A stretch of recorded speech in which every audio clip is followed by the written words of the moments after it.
کوئی مصیبت نازل نہیں ہوتی مگر اللہ کے حکم سے، اور جو شخص اللہ پر ایمان لاتا ہے وہ اس کے دل کو ہدایت دیتا ہے،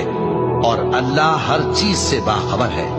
اور اللہ کی اطاعت کرو اور اس کے رسول کی اطاعت کرو، بس اگر تم منہ پھیر لوگے تو ہمارے پیغمبر کے ذمے تو صرف پیغام کا کھول کھول کر پہنچا دینا ہے۔ اللہ جو معبود برحق ہے، اس کے سوا کوئی عبادت کے لائق نہیں، تو مومنوں کو چاہیے کہ اللہ ہی پر بھروسہ رکھیں۔ مومنوں، تمہاری بیویوں اور اولاد میں سے بعض تمہارے دشمن بھی ہیں، سو ان سے بچتے رہو، اور اگر معاف کر دو اور درگزر کرو اور بخش دو تو اللہ بھی بخشنے والا ہے، مہربان ہے۔